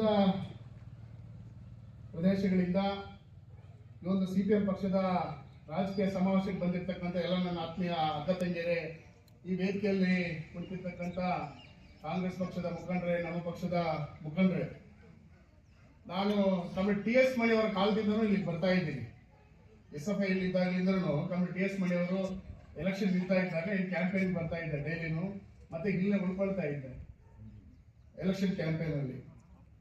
ಇದು ಫಸ್ಟ್ ಎಲೆಕ್ಷನ್ ಅಲ್ಲಿ ಕಾಂಗ್ರೆಸ್ ಅವರು ಜಾಯಿಂಟ್ ಆಗಿ ಒಂದು ಪಬ್ಲಿಕ್ ಮೀಟಿಂಗ್ ಅನ್ನ ಕಂಡಕ್ಟ್ ಮಾಡ್ತಾ ಇದ್ವಿ. ಅವಾಗೆಲ್ಲ ನಾವು ಮಾತಾಡ್ತಾ ಇದ್ದು ಕಾಂಗ್ರೆಸ್ನ ಜನ ವಿರೋಧಿ ನೀತಿಗಳು, ಕೈಗಾರಿಕೆ ನೀತಿಗಳು, ಹೊಸ ಆರ್ಥಿಕ ನೀತಿಗಳ ಬಗ್ಗೆ ಕಾಂಗ್ರೆಸ್ ಅನ್ನ ವಿರೋಧವಾಗಿ ಮಾಡಿಕೊಂಡು ನಾವು ಓಟನ್ನ ಕೇಳ್ತಾ ಇದ್ವಿ. ಅವಾಗ ಕಾಂಗ್ರೆಸ್ಗೆ ಓಟೇನು ಜಾಸ್ತಿ ಇರ್ತಾ ಇಲ್ಲ. ನಮ್ಮ ಟಿ.ಎಸ್. ಮಣಿ ಅವರೆಲ್ಲ ನಿಲ್ತಾ ಇದ್ದಾಗ ಅವ್ರದ್ದೆಲ್ಲ 2,000-3,000 ಓಟ್ ಬರ್ತಾ ಇತ್ತು ಅಷ್ಟೇ. ನಮಗೆ ನಮ್ಮ ವಿರುದ್ಧ ಇದ್ದಿದ್ದು ಬೇರೆ ಬೇರೆ ಪಕ್ಷಗಳು. ಆದ್ರೆ ಇವತ್ತು ನಾವೆಲ್ಲರೂ ಸೇರ್ಕೊಂಡು ಕಾಂಗ್ರೆಸ್ಸು ಸಿಪಿಎಂ ಒಂದೇ ವೇದಿಕೆಯಲ್ಲಿ ಇವತ್ತು ಮತವನ್ನ ಕೇಳ್ತಾ ಇದ್ದಾರೆ ಅಂತ ಹೇಳಿದ್ರೆ, ಸಿದ್ದರಾಮಯ್ಯನವ್ರ ಮುಖ ನೋಡಿ ನಾವು ಓಟನ್ನ ಕಾಂಗ್ರೆಸ್ ಕೇಳ್ತಾ ಇಲ್ಲ.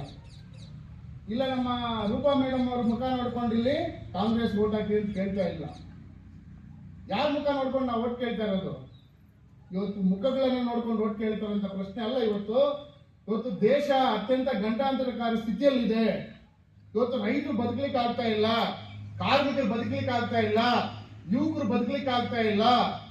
ನಾವು ಬದುಕಬೇಕು ಅಂತ ಹೇಳ್ಬಿಟ್ಟು ಹೋರಾಟಗಳು ಮಾಡಿದ್ರೆ ಜೈಲಿಗೆ ಹಾಕುವಂತ ಕೆಲಸ ಇವತ್ತು ನರೇಂದ್ರ ಮೋದಿ ಸರ್ಕಾರ ಮಾಡ್ತಾ ಇದೆ. ಅವ್ರು ಬರೀ 65 ವರ್ಷಗಳಲ್ಲಿ ಹಲವಾರು ಪಕ್ಷಗಳು ಆಡಳಿತ ಮಾಡಿದೆ. ಈಗ ನಮ್ಮ ದೇಶದಲ್ಲಿ ಕಾಂಗ್ರೆಸ್ 50 ವರ್ಷ ಮಾಡಿದೆ, 55-60 ವರ್ಷದವರೆಗೂ ಬೇರೆ ಜನತಾದಳ ಸರ್ಕಾರಗಳು ಮಾಡಿದೆ. ಆದ್ರೆ ಎಲ್ಲಾ ಸರ್ಕಾರಗಳನ್ನ ಮೀರಿ ಇವತ್ತು ಅನ್ಡಿಕ್ಲೇರ್ಡ್ ಎಮರ್ಜೆನ್ಸಿ ತಂದಿರ್ತಕ್ಕಂಥದ್ದು ಯಾವ್ದಾದ್ರು ಇದೆ ಅಂತ ಹೇಳಿದ್ರೆ ಅದು ನರೇಂದ್ರ ಮೋದಿ ಸರ್ಕಾರ. ಇಂದಿರಾ ಗಾಂಧಿ ಅವರು 1975ರಲ್ಲಿ ಡಿಕ್ಲೇರ್ಡ್ ಎಮರ್ಜೆನ್ಸಿ ಮಾಡಿದ್ರು. ಎಮರ್ಜೆನ್ಸಿ ಡಿಕ್ಲೇರ್ಡ್ ಮಾಡಿದ್ರು ಅವರು 75 ಜೂನ್ ಅಲ್ಲಿ. 21-22 ತಿಂಗಳು ಎಮರ್ಜೆನ್ಸಿ ಇಡೀ ದೇಶದಲ್ಲಿ ಇತ್ತು. ಪೇಪರ್ ಅವರು ಬರೆಯಕ್ ಬರ್ತಾ ಇಲ್ಲ, ಹೋರಾಟಕ್ಕೆ ಮಾಡಕ್ ಬಿಡ್ತಾ ಇಲ್ಲ. ಯಾರು ಹೊರಗಡೆ ಇಂದಿರಾ ಗಾಂಧಿ ವಿರುದ್ಧವಾಗಿ ಯಾರು ಮಾತಾಡ್ಲಿಕ್ಕೆ ಆಗ್ತಾ ಇಲ್ಲ. ಅಂತ ಸ್ಥಿತಿಯನ್ನ ಇಂದಿರಾ ಗಾಂಧಿ ಅವರು ಕಾಂಗ್ರೆಸ್ ಅಲ್ಲಿ ಮಾಡಿದ್ರು ಅವಾಗ 75ರಲ್ಲಿ. ಆದ್ರೆ ಅಂತ ಸ್ಥಿತಿನೇ ನರೇಂದ್ರ ಮೋದಿ ಅವರು ಅಧಿಕಾರಕ್ಕೆ ಬಂದು 10 ವರ್ಷಗಳಲ್ಲೇನೆ ಬರವಣಿಗೆಯಲ್ಲಿ ಮಾಡಿದ್ರೇನೆ ಇವತ್ತು ಅನ್ಡಿಕ್ಲೇರ್ಡ್ ಆಗಿ ಎಲ್ಲರನ್ನ ಜೈಲ್ಗೆ ಹಾಕುವಂತ ಮುಖ್ಯಮಂತ್ರಿಗಳನ್ನ ಜೈಲ್ಗೆ ಹಾಕ್ತಾ ಇದಾರೆ, ವಿರೋಧ ಪಕ್ಷದ ನಾಯಕರನ್ನ ಜೈಲ್ಗೆ ಹಾಕ್ತಾ ಇದಾರೆ. ಪೇಪರ್ ಬರವಣಿಗೆ ಯಾರಾದ್ರೂ ಬರೆದ್ರೆ ಆರ್ಟಿಕಲ್ಸ್ ಕೇಸ್, ದೇಶದ್ರೋಹದ ಕೇಸುಗಳಲ್ಲಿ ಜೈಲ್ಗೆ ಹಾಕ್ತಾ ಇದಾರೆ. ಕಿತ್ತೊಗಿಬೇಕು. ಆ ಕಾರಣಕ್ಕಾಗಿ ಇವತ್ತು ಅನಿವಾರ್ಯವಾಗಿ, ಖುಷಿಯಿಂದ ಅಲ್ಲ, ಅನಿವಾರ್ಯವಾಗಿ ಬೇರೆ ಕಾಂಗ್ರೆಸ್ ನಾವು ಓಟನ್ನು ಕೇಳ್ತಾ ಇದ್ದೀವಿ. ಅದು ಬಿಟ್ಟು ಬೇರೆ ಯಾವುದೂ ಉದ್ದೇಶ ಇಲ್ಲ. ರೈತರು ನಾವು ಬೆಳೆದಂತ ಬೆಳೆಗೆ MSP ರೇಟ್ ಕೊಡಬೇಕು, ಸ್ವಾಮಿನಾಥನ್ ವರದಿ ಪ್ರಕಾರವಾಗಿ ಬೆಲೆ ಕೊಡಬೇಕು. ರೈತರ ವಿರುದ್ಧ ಕಾನೂನು ತಂದಿದ್ರಿ, ಕಾರ್ಮಿಕರ ವಿರುದ್ಧ ಕಾನೂನುಗಳನ್ನ ತಂದಿದ್ರಿ, ಅದು ಬದಲಾವಣೆ ಮಾಡಬೇಕು ಅಂತ ಹೇಳ್ಬಿಟ್ಟು ಡೆಲ್ಲಿಗೆ ಹೋರಾಟ ಮಾಡಕ್ಕೆ ಹೋದ್ರೆ ಅಲ್ಲಿ ಸರಿಸುಮಾರು 1000 ರೈತರು ಕಾರ್ಮಿಕರು ಸಾವನ್ನಾದ್ರು, ಸತ್ತೋದ್ರಲ್ಲಿ ಹುತಾತ್ಮರಾದ್ರು, ಮಿಲಿಟರಿ ಬಿಟ್ರು. LOC ಲ್ಯಾಂಡ್ ಆಫ್ ಕಂಟ್ರೋಲ್ ಅಲ್ಲಿ ಯಾವ ರೀತಿ ಇತ್ತು, ಹಳ್ಳಗಳನ್ನ ತೋಡುವಂಥದ್ದು, ಮಳೆಗಳನ್ನ ನೋಡ್ತಿರ್ತಂದ್ರೆ ಈ ಸ್ಥಿತಿಯನ್ನ ಮಾಡಿ ಇವತ್ತು ರೈತರ ಹಕ್ಕುಗಳನ್ನ, ಕಾರ್ಮಿಕರುಗಳನ್ನ ಕಿತ್ಕೊಂಡಿದ್ದಾರೆ. ಮತ್ತು ಕಾರ್ಮಿಕರ ಪರವಾಗಿರ್ತಕ್ಕಂಥ ಕಾನೂನುಗಳನ್ನ ಮಾಲೀಕರ ಪರವಾಗಿ ಬದಲಾಯಿಸ್ತಾ ಇದ್ದಾರೆ, ಕಾರ್ಪೊರೇಟ್ ಕಂಪನಿಗಳ ಪರವಾಗಿ ರೈತರ ಕಾನೂನುಗಳನ್ನ ಬದಲಾಯಿಸ್ತಾ ಇದ್ದಾರೆ. ಇವ್ರು ಯಾರ ಪರವಾಗಿ ಇದ್ದಾರೆ ಅನ್ನೋಂಥದ್ದನ್ನ ನಾವು ಪ್ರಶ್ನೆ ಮಾಡ್ಬೇಕಾಗುತ್ತೆ. ಏನಪ್ಪ ನೀನು 10 ವರ್ಷದ ಸಾಧನೆ ಅಂತ ಹೇಳಿದ್ರೆ ಅವ್ರು ಹೇಳ್ತಾರೆ ರಾಮ ಮಂದಿರ ಕಟ್ಟಿದ್ಲಿ ಅಂತ. ರಾಮ ಮಂದಿರ ಕಟ್ಲಿಕ್ಕೆ ನರೇಂದ್ರ ಮೋದಿ ಬರ್ಬೇಕಾ? ರಾಮನ ಹುಟ್ಟಿದ್ದು ನರೇಂದ್ರ ಮೋದಿ, ಬಿಜೆಪಿ ಬಂದ್ಮೇಲೆ ನರೇಂದ್ರ ಮೋದಿ ಅವರು ರಾಮಾಯಣ ಹುಟ್ಟಿದ್ನ? ಅದಕ್ಕೆ ಮೊದಲಿರ್ಲಿಲ್ವಾ ಶ್ರೀರಾಮ? ಇರ್ಲಿಲ್ವಾ? ಅಲ್ಲಿ ಮನೆ ಬಿಸಿಲು ಬಂದ್ರೆ ಡೈರೆಕ್ಟ್ ಆಗಿ ರಾಮನ ತಲೆ ಹೊಡಿತಂತೆ. ನಮ್ಮ ಮನೆ ನಾನು ಮಂಚದ ಮೇಲೆ ಮಾಡ್ಕೊಂಡಿದ್ರೆ ಕಿಟಕಿ ಓಪನ್ ಮಾಡಿದ್ರೆ ಆ ಸೂರ್ಯ ಓಪನ್ ಆದ ತಕ್ಷಣ ನಮ್ಮ ಮನೆಗೆ ನಂಗೂ ಹೊಡಿತದಪ್ಪ. ಅದಕ್ಕೆ ಆರ್ಕಿಟೆಕ್ಟ್ ಏನೋ ಬೇಕಾ? ನಮ್ಮ ವಿಂಡೋ ಮತ್ತೆ ಡೋರು ಒಂದೇ ಸ್ಟ್ರೈಟ್ ಅಲ್ಲಿ ಇಟ್ಟಿದ್ದೀನಿ, ಅದಕ್ಕೆ ಬಿಸಿಲು ಬಿದ್ದೇ ಬೀಳ್ತದೆ, ಅದಕ್ಕೊಂದು ದೊಡ್ಡ ಪೇಪರ್ ನ್ಯೂಸ್. ಅಂದ್ರೆ ಅದು ಅವ್ರದೊಂದು ಸಾಧನೆ. 370 ಆರ್ಟಿಕಲ್ ನ ತೆಗೆದಿದ್ದೀರಿ ಜಮ್ಮು ಕಾಶ್ಮೀರದಲ್ಲಿ. ಅದಕ್ಕೆ ನರೇಂದ್ರ ಮೋದಿನೇ ಬೇಕಾಗಿತ್ತು. ಯಾಕೆ 370 ಆರ್ಟಿಕಲ್? ನಿಮ್ಗೆಲ್ಲರೂ ಗೊತ್ತಿದೆ, ಅಲ್ಲಿ ಹರಿಸಿಂಗ್ ಅಂತ ಒಬ್ಬ ರಾಜ ಇದ್ದ ಇಲ್ಲಿ ಜಮ್ಮು ಕಾಶ್ಮೀರದಲ್ಲಿ. ಆ ಹರಿಸಿಂಗ್ ಭಾರತ ದೇಶದೊಳಗಡೆ ಜಮ್ಮು ಕಾಶ್ಮೀರನ ಸೇರಿಸಬೇಕಾದ್ರೆ ಈ ಜಮ್ಮು ಕಾಶ್ಮೀರದ ಭೂಮಿಯನ್ನ ಉಳಿಸ್ಬೇಕು ನಾನು, ಅದಕ್ಕೆ ನೀವು ಒಪ್ಕೊಂಡ್ರೆ ನಾನು ಅಗ್ರಿಮೆಂಟ್ ಸೈನ್ ಆಗ್ತೀನಿ ಅಂತ ಹೇಳ್ಬಿಟ್ಟು ಅವರು ಅಗ್ರಿಮೆಂಟ್ ಸೈನ್ ಆಗಿ ನಮ್ಮ ಭಾರತ ದೇಶಕ್ಕೆ ಬಂದಿದ್ದು. ನಾವು ಕಾಶ್ಮೀರ ಪಾಕಿಸ್ತಾನ್ಗೆ ಹೋಗೋದಿಲ್ಲ, ಇಂಡಿಯಾಗೆ ಹೋಗೋದಿಲ್ಲ ಅಂತ ಹೇಳ್ಬಿಟ್ಟು ನೂಟ್ಲಾಗಿದ್ದಂತ ಹರಿಸಿಂಗ್ ಅನ್ನ ಜವಾಹರ್ಲಾಲ್ ನೆಹರು ಮತ್ತೆ ಸರ್ದಾರ್ ವಲ್ಲಭಾಯ್ ಪಟೇಲ್ ಅವರನ್ನ ಸೇರಿಸ್ಕೊಂಡು ಅಗ್ರಿಮೆಂಟ್ 370 ಆರ್ಟಿಕಲ್ ಸೈನ್ ಮಾಡಿನೇ ಅವರು ನಮ್ಮ ಇಂಡಿಯಾಗೆ ಬಂದಿದ್ದು. ಇವ್ರು ಬಂದ್ಬಿಟ್ಟಿದ್ರೆ 370 ಆರ್ಟಿಕಲ್ ಅನ್ನ ನಾವು ತೆಗೆದಾಕಿದ್ದೀರಿ. ಇಡೀ ದೇಶದಲ್ಲಿ ಈ ಭೂಗಳರು, ರಿಯಲ್ ಎಸ್ಟೇಟ್ ಮಾಫಿಯಾಗಳು, ಅಂಬಾನಿ ಆದಾನಿಗಳು ಎಂಟ್ರಿ ಆಗ್ತಿರುವಂತ ಯಾವ್ದಾದ್ರು ಸ್ಥಳ ಇದೆ ಅಂತ ಹೇಳಿದ್ರೆ ಅದು ಜಮ್ಮು ಕಾಶ್ಮೀರ. ಇವತ್ತು 370 ಆರ್ಟಿಕಲ್ ಅನ್ನ ತೆಗೆದಿರ್ತಕ್ಕಂಥದ್ದು ನಮ್ಮ ದೇಶಕ್ಕಾಗಿ, ನಮ್ಮ ದೇಶದ ದೇಶ ಪ್ರೇಮಿಕಾಗಲ್ಲ ನರೇಂದ್ರ ಮೋದಿ ಅವರು ಅಂಬಾನಿ ಆದಾನಿಗಳಿಗೆ ಅಲ್ಲಿಗೂ ಹೋಗ್ಲಿಕ್ಕೆ ಅವಕಾಶ ಕೊಡ್ಬೇಕನ್ನೋ ಕಾರಣಕ್ಕಾಗಿ 370 ಆರ್ಟಿಕಲ್ ತಂದಿಲ್ಲ ಹೊರತು ಬೇರೆ ಯಾವ ಕಾರಣಕ್ಕಲ್ಲ ಅನ್ನೋದನ್ನು ನಾವು ತಿಳ್ಕೋಬೇಕಾಗುತ್ತೆ. ಬಂದಿಲ್ಲ ಇಂಥ ಒಂದು ಹಲವಾರು ಸಮಸ್ಯೆಗಳ ಮಧ್ಯೆ ಇವತ್ತು ದೇಶ ಉಳಿಬೇಕು ಅಂತ ಹೇಳಿದ್ರೆ ಇಡಿ ಸಿಬಿಐಗಳು ದಿನ ಬೆಳಗಾದ್ರೆ ಇವತ್ತು ಕಳೆದ 10 ವರ್ಷಗಳಲ್ಲಿ ಹೆಚ್ಚು ಇಡಿ ಆಕ್ಟ್ ಸಿಬಿಐಗಳು ರೈಡ್ ಮಾಡಿದ್ದಾರೆ ಅಂತ ಹೇಳಿದ್ರೆ ಅದು ನರೇಂದ್ರ ಮೋದಿ ಅವರ ಸರ್ಕಾರದಲ್ಲಿ ಅನ್ನೋದನ್ನ ನಾವು ತಿಳ್ಕೋಬೇಕಾಗುತ್ತೆ. ಇಂಥ ಒಂದು ಸರ್ಕಾರವನ್ನ ಕಿತ್ತೊಯ್ಯಲಿಲ್ಲ ಅಂತ ಹೇಳಿದ್ರೆ, ನಮ್ಮ ಭಾರತ ದೇಶದ ಸಂವಿಧಾನವನ್ನ ಉಳಿಬೇಕಂದ್ರೆ, ಸಂವಿಧಾನದ ಆಶೆಗೆ ಉಳಿಬೇಕಂದ್ರೆ, ನಮ್ಮ ಸ್ವತಂತ್ರ ಹೋರಾಟದ ಆಶೆಗೆ ಉಳಿಬೇಕಂತ ಹೇಳಿದ್ರೆ ಈ ಬಾರಿ ನಾವು ಹೊಸದಾಗಿ ಕೆಲವರೆಲ್ಲ ಇಲ್ಲಿರ್ತಕ್ಕಂಥವ್ರು ನಾವು ಸೇರ್ಕೊಂಡ ಕಾಂಗ್ರೆಸ್ಗೆ ಫಸ್ಟ್ ಟೈಮ್ ಕೂಡ ವೋಟ್ ಹಾಕಿಲ್ಲ. ನಾವು ಹಾಕಿದ್ದೀರಾ? ಅದು ಇವತ್ತು ಫಸ್ಟ್ ಟೈಮ್ ಕಾಂಗ್ರೆಸ್ ವೋಟ್ ಬೇಕಾಗುತ್ತೆ, ಫಸ್ಟ್ ಟೈಮ್ ವೋಟ್ ಹಾಕಲೇಬೇಕಾಗುತ್ತೆ. ಅನಿವಾರ್ಯವಾಗಿ ದೇಶ ಉಳಿಲಿಕ್ಕಾಗಿ ನಾವು ಕಾಂಗ್ರೆಸ್ ವೋಟ್ ಹಾಕಬೇಕು ಅನ್ನುವಂಥದ್ದು ನಾನು ನಿಮ್ಮಲ್ಲಿ ವಿನಂತಿಯನ್ನು ಮಾಡಿ ಇಷ್ಟು ಮಾತಾಡಲಿಕ್ಕೆ ಅವಕಾಶ ಕೊಟ್ಟಿದ್ದೀನಿ. ನಾನು ಮಾತನ್ನು ಮುಕ್ತಾಯ ಮಾಡ್ತಾ ಇದ್ದೀನಿ. ಎಲ್ರಿಗೂ ನಮಸ್ಕಾರ. இந்த கூட்டத்திற்கு வந்து நம்ம 8வது வார்டு பகுதி மட்டும் இல்லாமல் சாம்பியன் பகுதி, சவுத்தன் மைசூர் மைன் சட்டிக்கடை பகுதி, ஈஸ்ட் ஏரியா பகுதி, இந்த பகுதிகளெல்லாம் கூட பெருவாரியா பிஎம்எல் நகர், உருகம்பேட்டு, இந்த பகுதிகளெல்லாம் கூட வந்திருக்கிறாங்க. அவங்க எல்லாருக்கும் கூட சிபிஎம் கட்சியின் சார்பாக நன்றி. இறுதியாக நிக்சன் நன்றி கூறுவார். அதுக்கு முன்னாடி அருமை அண்ணன் திராவிட முன்னேற்ற கழகத்தின் சாரங்கபாணி அண்ணன் அவர்கள் ஒரு 2 நிமிஷம் பேசுவார். அவர் பேசிய உடனே நன்றி உரை. இந்திய கூட்டணி தலைவர்களை ஏற்கனவே என்னுடைய கழக தலைவர் மு.க. ஸ்டாலின் அவர்கள் டிவியில் பார்க்குறப்ப நம்மளால் அடிக்கடி சொல்லுவோம், இந்தியாவை காப்போம் ஸ்டாலின் அழைக்கிறேன் என்று. ஏன் என்று சொன்னால் அராஜக போக்கை அழிக்க வேண்டும், கொடுமையான ஆட்சி பிஜேபி ஆட்சி இருக்கக்கூடாது என்ற ஒரு கொள்கையோடு அவர்களை தேர்ந்தெடுத்தால் இந்தியாவை விட்டுவிடுவார்கள். ஆகவே இந்தியாவை காப்போம் திராவிட முன்னேற்ற கழகம் அழைக்கிறது, திராவிட முன்னேற்ற கழகம் அழைக்கிறது. நம்முடைய வேட்பாளர் இந்திய கூட்டணி வேட்பாளர் கௌதம் அவர்களை வெற்றி பெற செய்வோம், வெற்றி பெற செய்வது. வாய்ப்புக்கு நன்றி கூறி விடைபெறுகிறேன். நன்றி, வணக்கம்.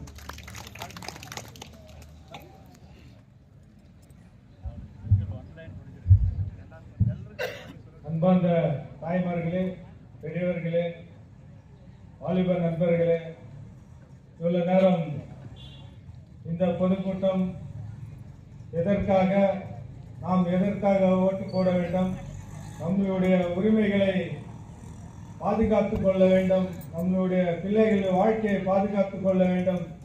இந்த 10 ஆண்டு ஆட்சியை நீங்கள் கண்டறிந்து இன்றைக்கு ஓட்டுக்கு காசு, ஓட்டுக்கு குடி என்று இந்த நிலைமை மாறி இன்றைக்கு நீங்கள் சிந்தித்து வாக்கை அளிக்க வேண்டும் என்று இந்த தருணம் உங்கள் கையில் இருக்கின்றது. அந்த கைக்கு ஓட்டு போட வேண்டும் என்று உங்களை அன்புடன் மார்க்சிஸ்ட் கம்யூனிஸ்ட் கட்சியின் சார்பாக உங்களை கேட்டுக்கொள்கின்றோம். இந்த இந்தியா கூட்டணியின் சார்பாக இன்றைக்கு இந்த நாடு பெரிய அழிவை நோக்கி கொண்டு செல்லுகின்றது. இந்த பொதுத்துறைகளை காப்பாற்ற வேண்டும். நம் இளைஞர்களுக்கு வேலை வாய்ப்பை ஏற்படுத்த வேண்டும். நம் உரிமைகளை பாதுகாத்துக் கொள்ள வேண்டும். விலைவாசிகளை குறைத்துக் கொள்ள வேண்டும் என்றால் இன்றைக்கு இந்த இந்தியா கூட்டணி காங்கிரஸ் கூட்டணிக்கு காங்கிரஸ் கௌதம் அவர்களுக்கு கோலார் டிஸ்ட்ரிக்டில் நம்மளுடைய காங்கிரஸ் ஓட்டுகளை நம்ம காங்கிரஸ் போட வேண்டும் என்று மீண்டும் மீண்டும் சொல்லி மார்க்சிஸ்ட் கம்யூனிஸ்ட் கட்சியின் சார்பாக கேட்டுக்கொண்டு இந்த கூட்டத்தை சிறப்பாக பேசி தலைமை தாங்கிய தங்கராஜ் மார்க்சிஸ்ட் கம்யூனிஸ்ட் கட்சியினுடைய செயலாளர், தாலுகா கமிட்டி செயலாளர் மற்றும் எம்சி அவர்களுக்கும் இந்த கூட்டத்தில் மக்கள் இன்னைக்கு தெளிவு பெற வேண்டும். இன்னைக்கு இந்த நாடு எப்படி போகின்றது என்று அருமையாக எடுத்து உரைத்த நம்மளுடைய சிபிஎம் ஸ்டேட் செக்ரட்டரி மெம்பர் அருமை தலைவர் மீனாட்சி சுந்தரம் அவர்களுக்கும், நம்மளுடைய மாவட்ட செயலாளர் காந்திநகர் நாராயணசாமி அவர்களுக்கும், நம்மளுடைய மாவட்ட உறுப்பினர் ஏஆர் பாபு அவர்களுக்கும், தாலுகா கமிட்டி உறுப்பினர்களுக்கும், சிஐடி தலைவர்களுக்கும், இங்கே கூடியிருக்கின்ற தாய்மார்களுக்கும் அனைவருக்கும் இந்த கூட்டத்தின் வாயிலாக நன்றியை தெரிவித்து இந்த கூட்டத்தை சிறப்பித்து தந்ததுக்கு மார்க்சிஸ்ட் கம்யூனிஸ்ட் கட்சி பங்கார்பட் கேஜப் தாலுகா கமிட்டியின் சார்பாக நன்றி நன்றி என்று நன்றியை தெரிவித்து இந்த கூட்டத்தை முடிக்கின்றோம். நன்றி, வணக்கம்.